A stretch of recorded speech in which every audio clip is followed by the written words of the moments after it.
शादी की बात चलते ही एक सवाल अक्सर पूछा जाता है, आपका गोत्र क्या है? लेकिन कभी सोचा है कि आखिर गोत्र होता क्या है? और हजारों साल पहले जब ना सरनेम थे, ना आधार कार्ड, ना फैमिली रिकॉर्ड्स, तब लोग अपनी पहचान कैसे बताते थे? और सबसे बड़ा सवाल, क्या गोत्र सिस्टम के पीछे कोई साइंटिफिक लॉजिक भी था? चलिए कहानी शुरू करते हैं। हजारों साल पहले भारत में लोग अपनी पहचान सिर्फ नाम से नहीं बताते थे। तो वो कहते थे कि मैं वशिष्ठ गोत्र से हूँ या मैं कश्यप गोत्र से हूँ। यानी उनकी आइडेंटिटी उनके पूर्वजों और ऋषि परंपरा से जुड़ी होती थी। गोत्र एक तरह का एंशियंट फैमिली ट्री था, एक सोशल मेमोरी सिस्टम जो जनरेशंस तक लीनेज को याद रखता था। अब आते हैं इसका सबसे इंटरेस्टिंग पार्ट पर, शादी। पुराने समय में सेम गोत्र में शादी को अक्सर अवॉइड किया जाता था। क्यों? क्योंकि माना जाता था कि एक ही गोत्र के लोग किसी न किसी कॉमन एंसेस्टर से जुड़े हुए हैं। यानी चाहे कितनी ही दूर की जनरेशन हो, वो एक ही फैमिली ब्रांच का हिस्सा माने जाते थे।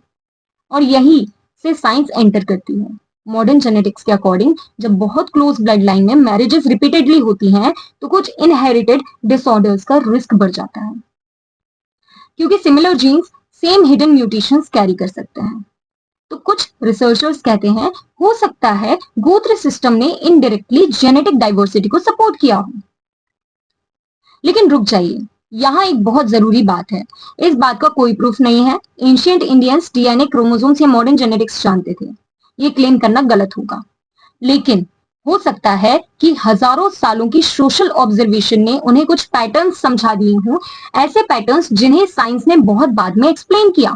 एंथ्रोपोलॉजिस्ट्स एक और थ्योरी देते हैं। उनके अकॉर्डिंग गोत्र सिर्फ मैरिज के लिए नहीं था, बल्कि लीनेज आइडेंटिफाई करने के लिए, कम्युनिटीज ऑर्गेनाइज करने के लिए, अलायंसेस बनाने के लिए और ट्रेडिशंस प्रिजर्व करने के लिए भी था। यानी गोत्र सिर्फ धार्मिक कॉन्सेप्ट नहीं, एक सोशल इंस्टीट्यूशन भी था। तो आखिर गोत्र सिस्टम क्यों बना? साइंस, सोसाइटी या धर्म, या शायद तीनों का थोड़ा थोड़ा रोल था?